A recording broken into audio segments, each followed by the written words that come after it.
Thank you. I'm very happy to be with you and happy to be able to join you via Skype so I don't increase my already exorbitant carbon footprint. But the topic today, of course, is not climate change, though we certainly need some moral persuasion on that, but the related issue of moral persuasion in connection with global poverty.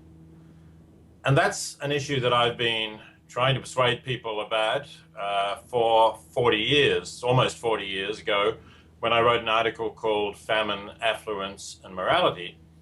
And in that article, I used a little story about a child who had fallen into a pond. And some of you will probably already know this, and I'm sorry to repeat it, but some of you may not. So just very briefly, the story goes like this. Imagine that you're walking across a park, and in the park there is a shallow ornamental pond. And normally it's quiet, but today as you walk past, you see something splashing in the pond. And when you look closer, you see to your shock that it's a small child, a toddler, who seems to have fallen into the pond and be in danger of drowning. So of course you look around, you think, where are the parents or the babysitter? But there's nobody there, just you and the child. Your next thought is, well, I can save this child. I can rush into the pond and pull the child out. It's not difficult to do. It's not dangerous. I can do it. But then you have another thought, not quite so noble, which is that unfortunately, just this morning, you put on your favorite and most expensive pair of shoes that you bought quite recently. You don't have time to kick them off before rushing into the pond, and they'll be ruined by getting wet. So suppose that because of that thought, you didn't save the child. Suppose that because of that thought, you just said to yourself, it's not my problem, I didn't push the child in the pond, I'll just walk on and save my shoes. Would you be wrong if you did that? Well, I've asked many audiences over the years, and almost unanimously, they say, yes, it would be wrong. Many of them say not just it would be wrong, but it would be monstrous. It would be a horrible thing to do. And what they're saying is you just cannot compare the life of a child with a pair of shoes, the cost of a pair of shoes, no matter how expensive, no matter how attached you might be to them. And of course, I think that's the right response. And then I go on to point out that for something like the cost of an expensive pair of shoes, most people in the affluent world, by giving to an effective charity, could save the life of a child living in extreme poverty in the developing world. And although many people sort of find that convincing on one level, only a small number of them, unfortunately, change their lives because of it. Only a small number say, you're right, I'm going to start giving a significant part of what I have, the cost of an expensive pair of shoes or even more, to save the lives of children in developing countries, or any way to help people in extreme poverty who live lives that we don't really think are the kind of lives that human beings ought to have to live. So one of the interesting questions, if we're talking about moral persuasion, is why is that?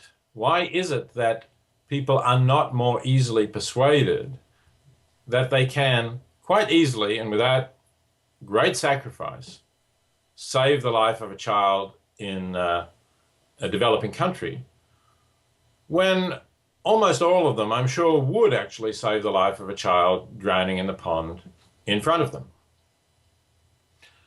And over the years, after having read a bit more about the psychology of moral persuasion, I've realized that when I constructed that little story so many years ago, quite unconsciously, I had in it some of the things that do move us with regard to face-to-face situations in particular, and that do not move us in regard to the problem of global poverty. So let me just very briefly summarize some of those, and then I will ask what we can do about it. So the first thing is the question of having an identifiable victim in front of you. The child in the pond is, of course, an identifiable victim. You see that child there. It's a particular child that you're going to save. Now, Here's an interesting piece of research done by Paul Slovic and Associates to show the influence that that has. They got students in for a psychology experiment. They just told them it was a short experiment, they'd be paid $15, and that was all they were told about it. So the students come in, they're given a questionnaire to fill in, they assume that that's the experiment, they fill in the questionnaire, they get paid their money in small bills, and as they leave, they're given a piece of paper and they're told every month our department supports a charity. Here's some information about the charity we're supporting this month.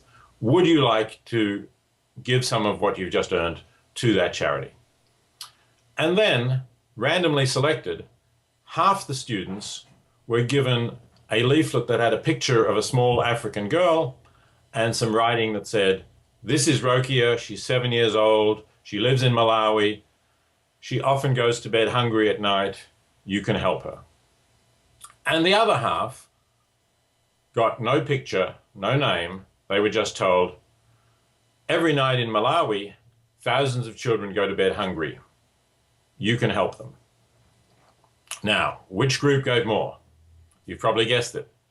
The group that got the picture of Rokia gave significantly more than the others. Even though they must have known, if they'd stopped to think just for a minute, that they were not actually giving the money to Rokia. I mean, nobody organizes a charity to give to one African girl who thereby becomes quite rich, leaving the rest of her village and country in poverty. They must have realized that this was not all going to Rokia, but was going to unnamed people that they did not know. Still, the fact that they had that picture and that name made them give significantly more. So that's one of the problems with persuading people about global poverty, that it's an unidentified mass of people that we are trying to help. Another significant factor about the drowning child in the pond is that it's a completely solvable problem.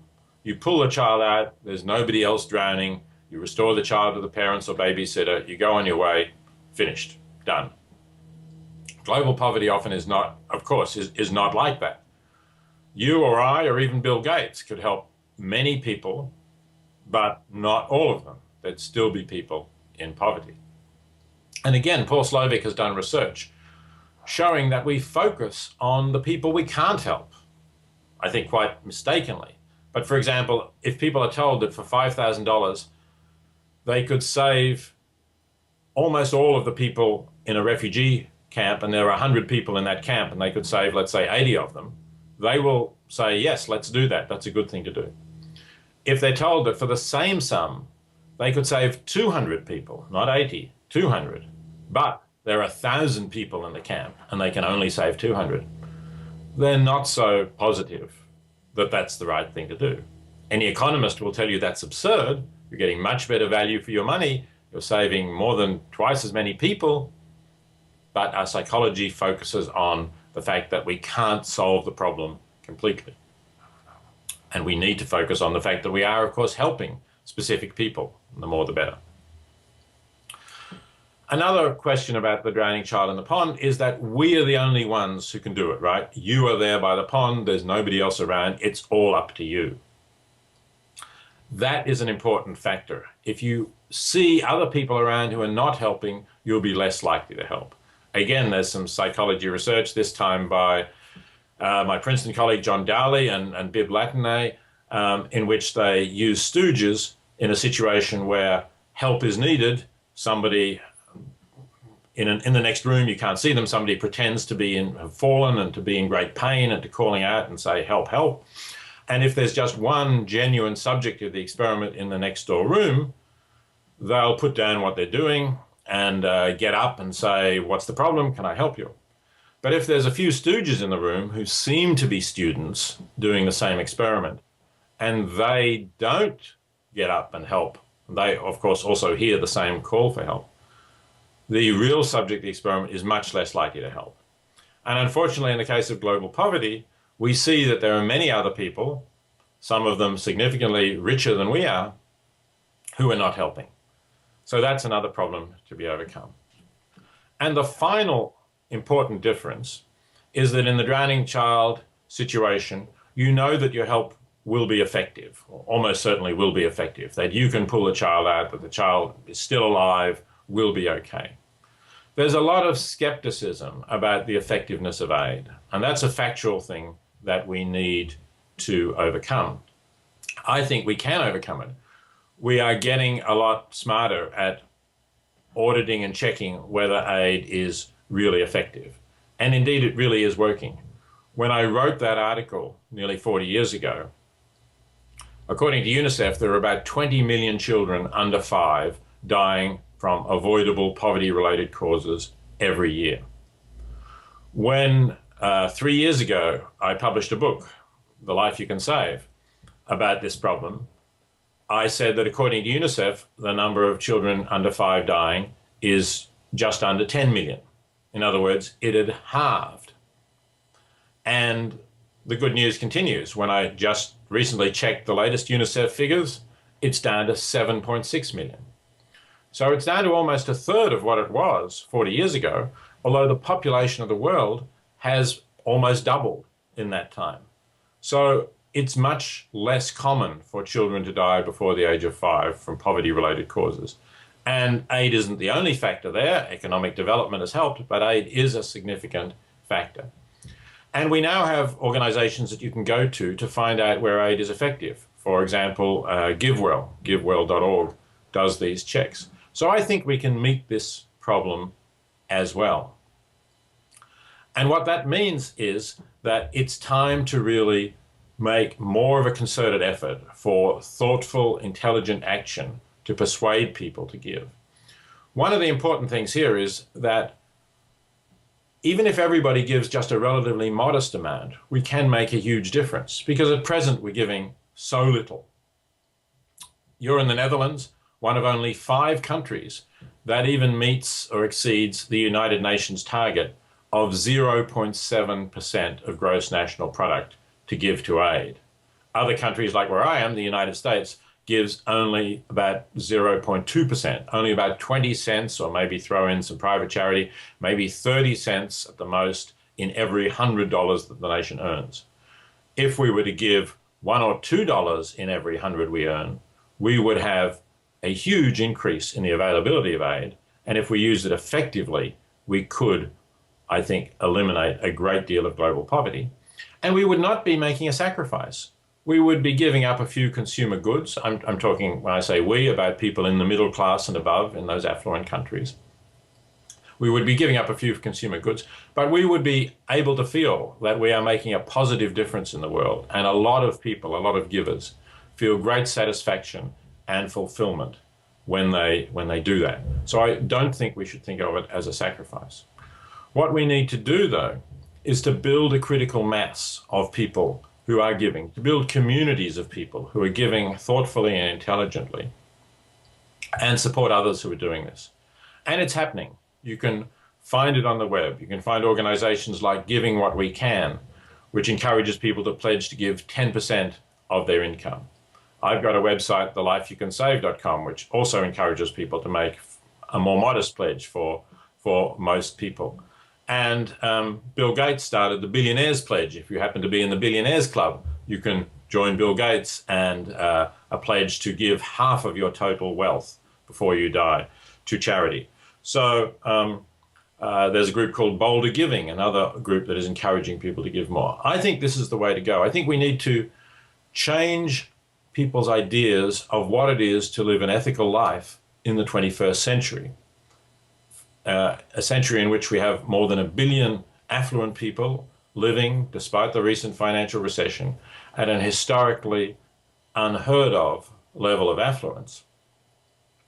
And we have over 1 billion people living in extreme poverty, as defined by the World Bank. That's living on less than the purchasing power equivalent of $1.25 per day.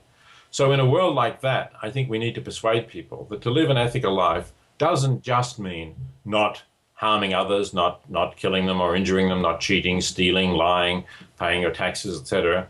It also means giving a little bit of what we are also fortunate to have, because while we might have worked hard, we've been very fortunate to be born in countries that have a social and economic system that allows us to be so comfortably off. giving just a little of what we have to help those who are less fortunate and didn't have and don't have the opportunities that we do.